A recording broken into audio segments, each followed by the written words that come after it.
Welcome to the Sherpa Chalet on Mount Podcastia, where it's time for podcast picks with Jim the Podcast Sherpa.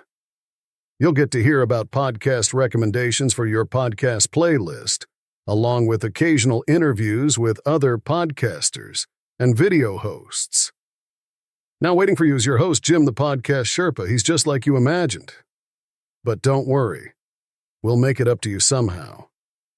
This week, on Podcast Picks with Jim the Podcast Sherpa, it's a visit from podcaster Mike Martin, who also has a book about the life of Daniel Boone coming out. The Sherpa used to call himself the Daniel Boone of Mount Podcastia, that is, until he got lost in a pile of leaves. They were only knee-high. And it was in front of his front door. Welcome to the Sherpa's Podcast Picks. It's the podcast about, podcasts. And now, coming to you from Mount Podcastia, here's your host, who wonders what's on your podcast playlist, Jim the Podcast Sherpa.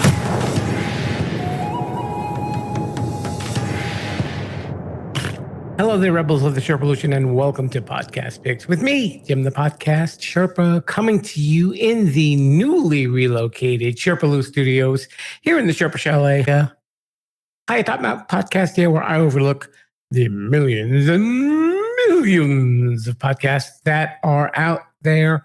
Welcome to the show. And yes, I would like to address that before I even talk about anything else. We did relocate Sherpa-lu studios. That was no joke. I know probably some of you are wondering, what happened to this guy? Why are we hearing repeat episodes?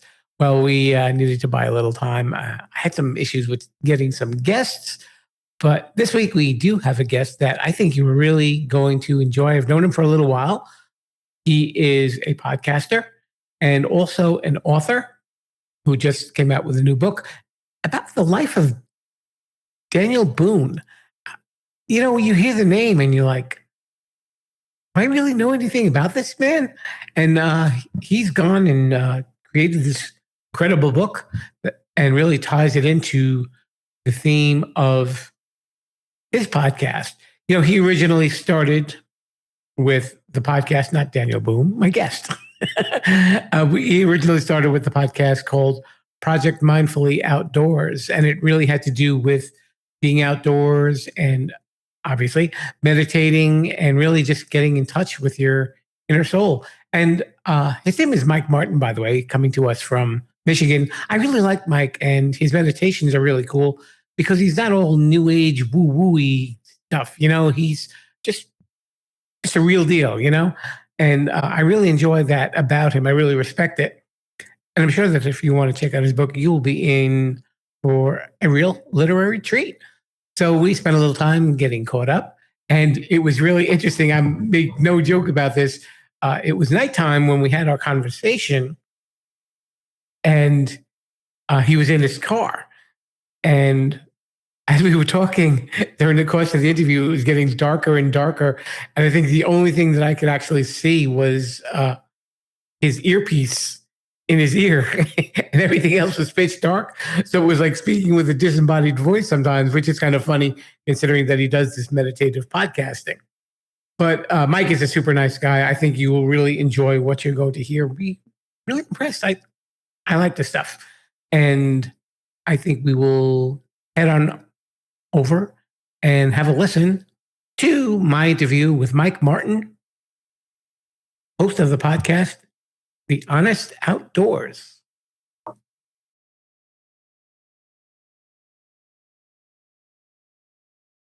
Hello there, Rebels. We are here in the outdoor room at Sherpa-lu Studios. And my guest today is a podcaster and an author who has put out his first book, I believe. It is titled The Honest Wilderness, Finding Daniel Boone and the Frontier Within. He is the host of the podcast, The Honest Outdoors. It has to do with a lot of outdoor nature meditation. He is joining us from the great state of Michigan, Mr. Mike Martin. Mike, welcome to the show. Thanks for having me back. Now, when we first met, you were doing Project Mindfully Outdoors. Yes, I was. Actually, it has taken a lot of evolution ever since. Project Mindfully Outdoors is still around. it's kind of become the, I guess you'd say, parent group or umbrella underneath all these different things that I've been doing over the past few years. Sure. You want to kind of explain to maybe some of the people who haven't heard of Project Mindfully Outdoors, like about what it has to do with?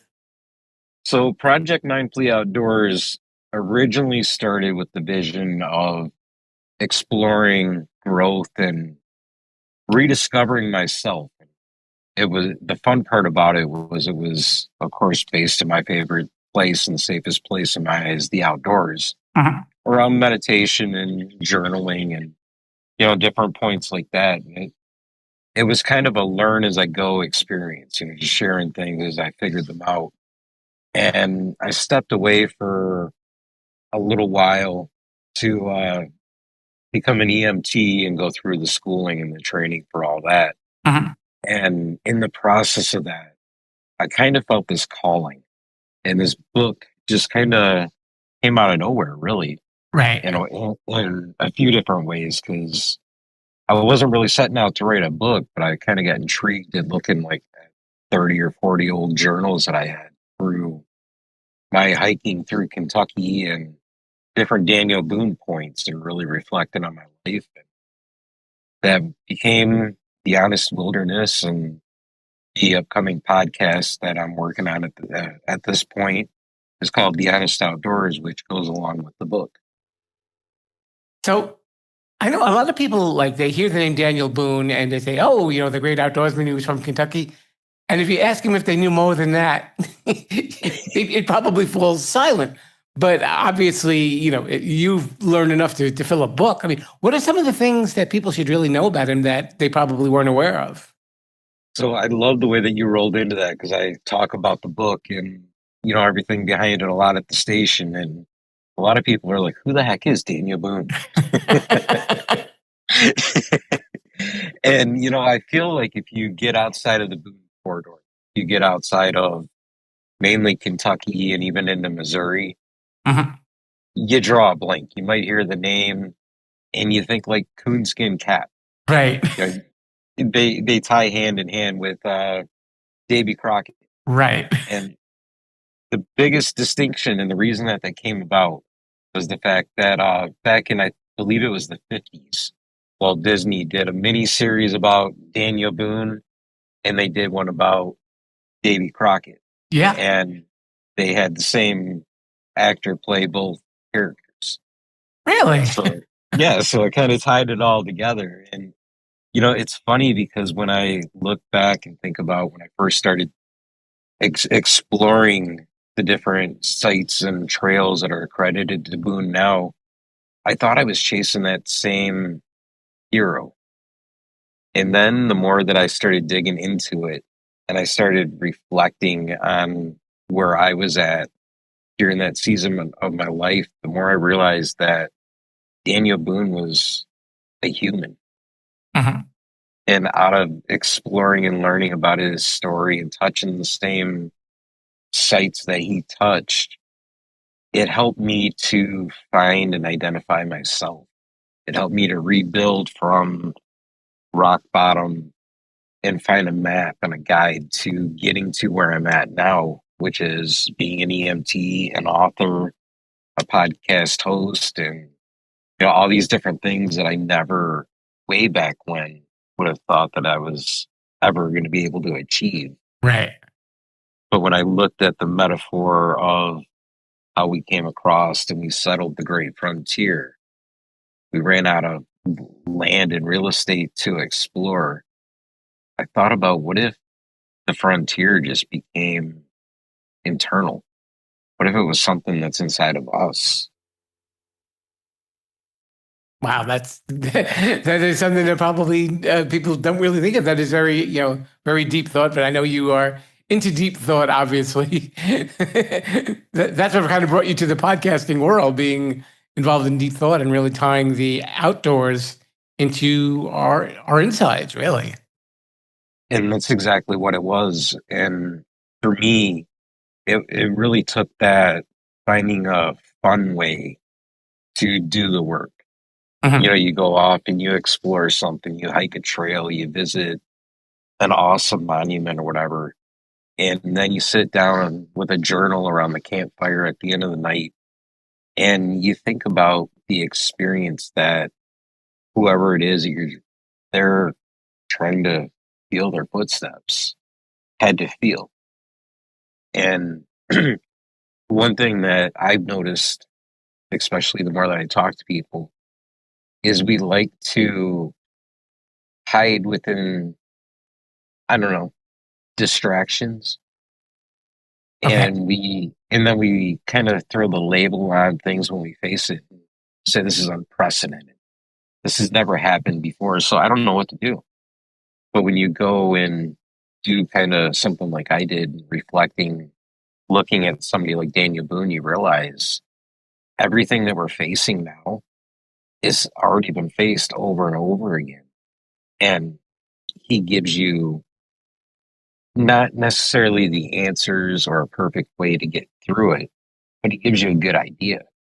And that idea leads back to the fact that all of his journeys all relied on the fact that he simply had the tools that were required already inside of him. And the same holds true for all of us, is the fact that no matter what we're facing, whether it's a loss of a job, a marriage, mental health problems, whatever it is, the tools to overcome it that are already within us. Absolutely true. And I think, tell me what you think about this, that very often I think people get caught up into a too modern world, that, they get wrapped up in technology and, especially with social media, they get so concerned about appearances and likes and, and followers and, it's not reality in a sense. For something that makes you connect with people, it kind of makes you disconnected with people at the same time. Where what you do is, dealing with, this is the world that's in front of you. This, you look outside and see what it means to you, right? And find real meaning in that. Yeah, absolutely. And I love again where you went with that, because instantly what pops into my mind is the reality that Daniel Boone was really the first famous person by our modernized definition of fame. Mhm. He was the first recognizable person. He came across the Cumberland Gap, and John Filson went and wrote some dime store novels, and all these other books came out based off of the adventures that he had. And they always highlight the, the action, the adventure, the glory. But when you step past that, you realize that there is still something meaningful Mhm. within us. There's something beautiful that pushes us forward. And toward the end of my book, I talk about one of my favorite stories when we talk about the idea of we're seeking all these likes and then they disappear.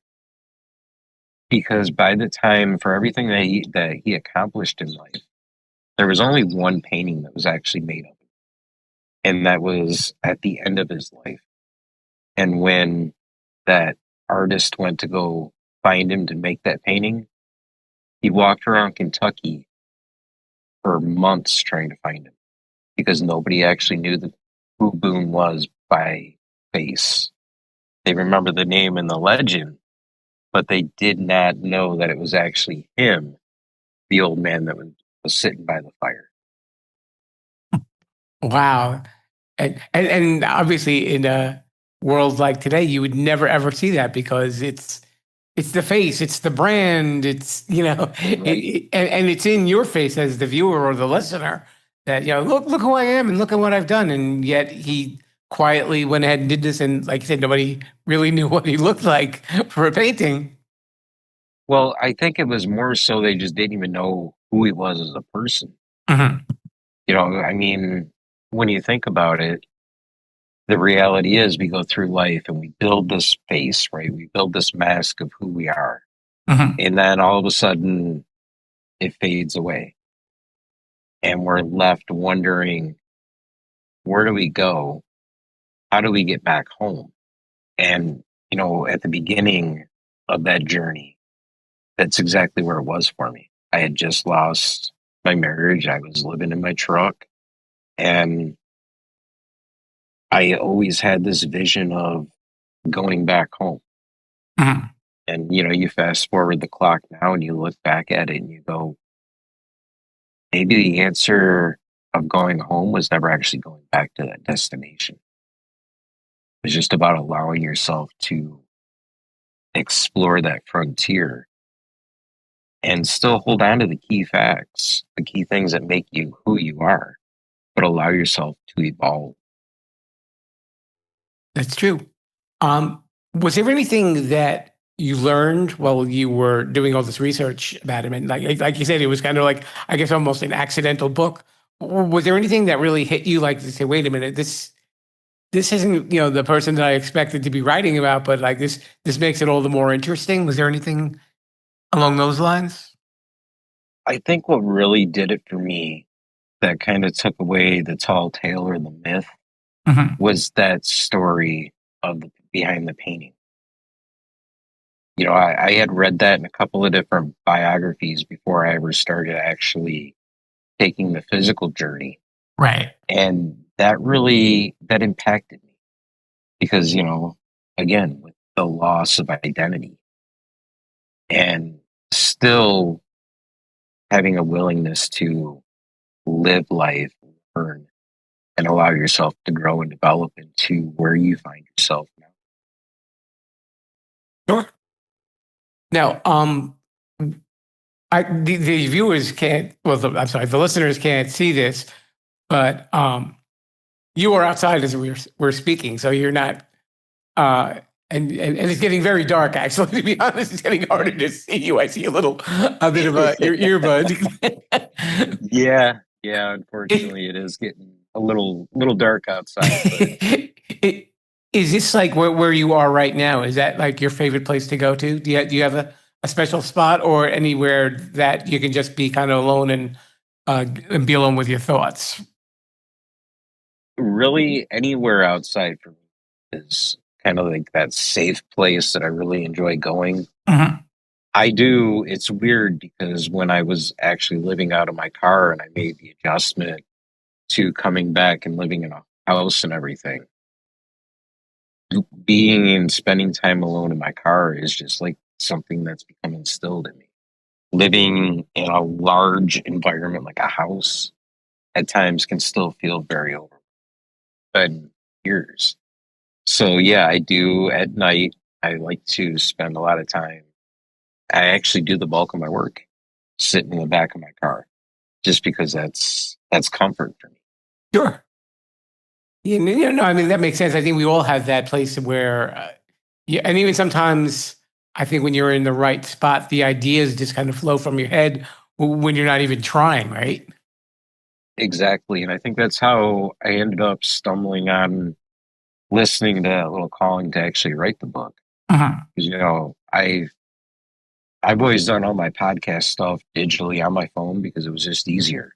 Right. And I do the same thing with my journal. It's always with me on my phone. And, you know, literally 3 or 4 whole journal entries became 2 or 3 pages. And when I started looking back at stuff, it was like, well, I can see it there. I can put it, I can put myself back in that place. And the more that I did, the more I realized that it's a conversation that not only starts building connection, but it's also a conversation that starts things internally. Mhm. Because as I went through and I started putting, different entries together, building pages, building chapters, I also found my personal journaling going in a completely different direction.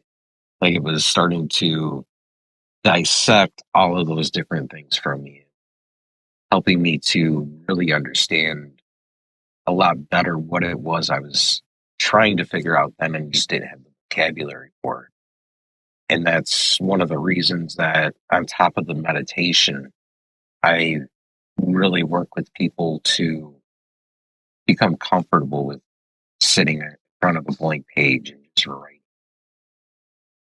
Sure. Now, as we said, you were originally formed Project Mindfully Outdoors, and it's obviously gone through an evolution in time because you grow and you change, and I guess things probably become more important to you, and other things become less important to you. What do you think that project is going to do for people? What would you like it to do, like long term?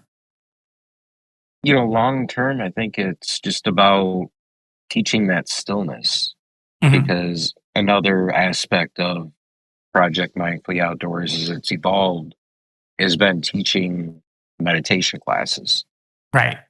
as well as taking people on mindful hikes and just seeing that impact that it has, on somebody. Like I did a class one time and this woman came and she was kind of visibly upset. Her friend had dragged her there.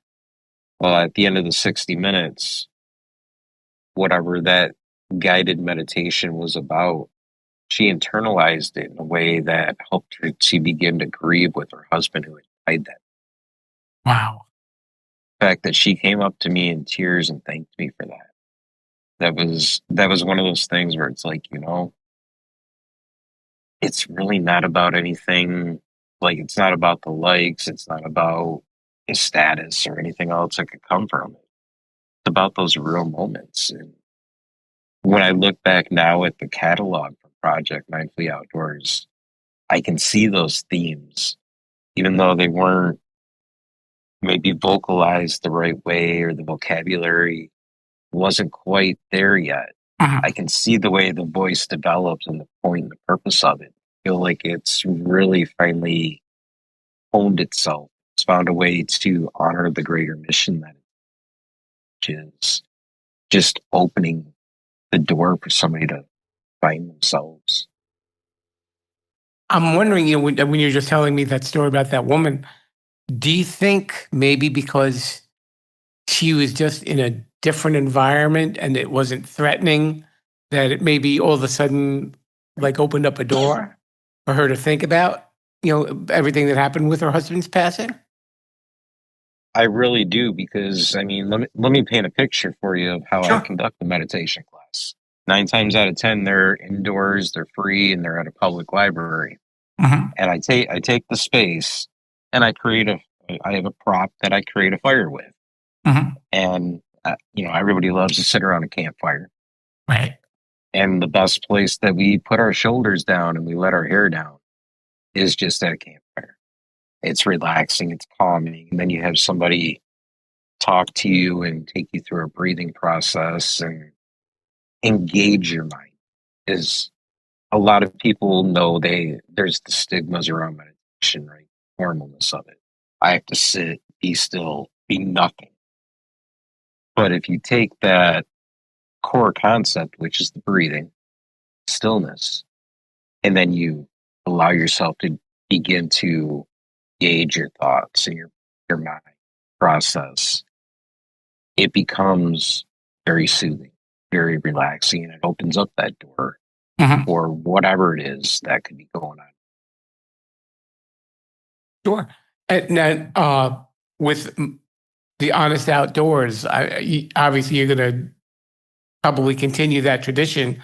And are you going to really talk about the book strictly in there, or is it really going to be kind of a combination of like, here's what happened in Daniel Boone's life, and here's what can happen in yours? Will there be tie-ins like that, or is it going to be just two separate entities? So even within the pages of the book, Mhm. I never try to imply that I have the answers to Okay. anything. Because I mean, in reality, once you figure out the answer to a question, it changes, right? That's So, very true. so to me, what it is figures like Daniel Boone, even figures like Crazy Horse, and all these different people that played such an important part within the frontier and the development of the United States, all the way down to the people that history has forgotten their names. Right. They have a story to tell. And it's just become kind of something that is a passion of mine to explore that story deeper than just what the boots on the ground did. Mm-hmm. What was going on mentally, or what was going on that was not seen that can help us today. So you know that I like to ask podcasters, is there anything that you have maybe a podcast playlist that you want to share with some of the other listeners out there? And if you don't, that's fine, because you obviously know where you want to put your where you want to put your thoughts. So I think actually there's probably about 4 or 5 different podcasts that fit in my rotation. Okay. That's the Daily Stoic, because I mean that was actually very impactful early on in the journey. Meat Eater has always been one that I've really enjoyed. I heard that one. I like that one. It's a very good show. I mean, the storytelling and just the way that Steve Rinella presents things, even for somebody outside of the outdoor world, it's intriguing. It's interesting. It's easy to digest and understand. Yes. And then there's a couple others on his network that I tend to listen to and follow a lot. And that's the Bear Grease podcast. And I even still turn on a number of the old Hunting Collective episodes from years back. Those are kind of my staples there. I mean, lately it's been a lot of audiobooks, just because I throw the earbuds in and get on a trail and I go, and it's always nice to have something to listen to. It's always good to have a conversation. Sure. We should tell people that your book is going to be out in September of 2026. I know you provided actually a link to the Audible link. And what about like everything else? Like where can people get to know about you and the Honest Outdoors and Project Mindfully Outdoors? Where should they be looking? So projectmindfullyoutdoors.com is the website that's got everything on it. And actually, I just the other day opened up pre-sales on the physical book through my website. And what I'm doing with that is I'm going to mail them out personally, because each edition will be signed. So you pre-order a book through the website, you're going to get a signed copy of it, personalized to you. And then the Audible book is up for pre-sale. Everything comes out and goes live September 8th of 2026. And then actually a very, very recent development, as in this morning, I accepted an invitation to come down and be a featured speaker at the Ohio Author Festival that takes place in October. Oh, wow. Congratulations. Thank you. I have to tell you something funny. I keep getting emails from people that tell me that they love my book. Mike, I haven't written a book. I got that for years. And I mean, I've really sat down at different times, and I'm like, at camp, I'm like, I'm going to write a book. I'm here for 2 weeks. I'm going to do this. And I get as far as maybe chapter 3, and then I'd look at it and I'm go, this is stupid. I can't do this. And then, I'll get on a conversation with somebody and they're like, hey, I love that book you wrote. Like, I didn't write a book. I've only done 500 some episodes of a podcast. Maybe if you listen to them all combined, maybe it's an audiobook. Sometimes when people will write me and they want to know about my book, and I say, I wrote the Bible, I said, spoiler alert, it doesn't end well. But I mean, you really should. You should take the time to just compile all those different stories behind the episodes. Yeah. And put the book out. I think that would be cool. Yeah, you never know. Sometimes I'll put in my little commentaries when I do my rebroadcasts and everything.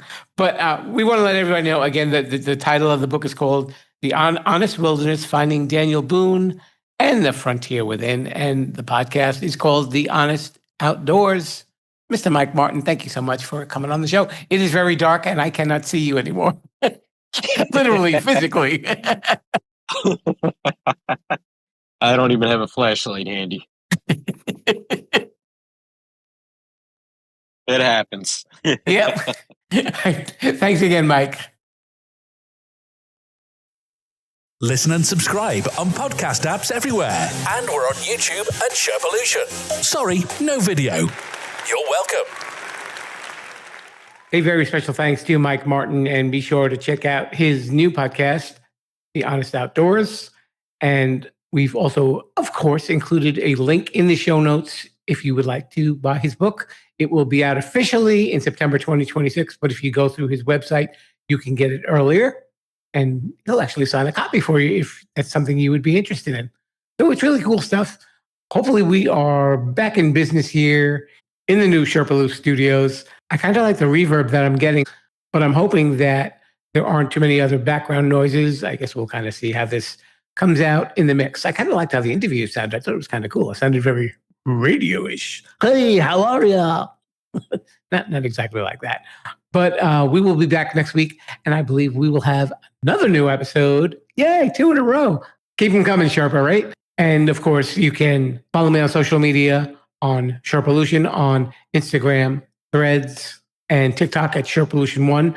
And you can hear this podcast on podcast players everywhere. And also our YouTube channel, which is called Sherpa-lution. What a surprise, right? And we will be doing more Sherpa Selects this weekend on Saturday. If you are enjoying those, please check them out. And we'll see you next time. And until then, I say to you, Viva la Sherpa-lution. Thanks for listening to the Sherpa's Podcast Picks. The podcast is now over. Please disperse and tell everyone about us. As long as they don't put us back in jail. Viva la Sherpa-lution!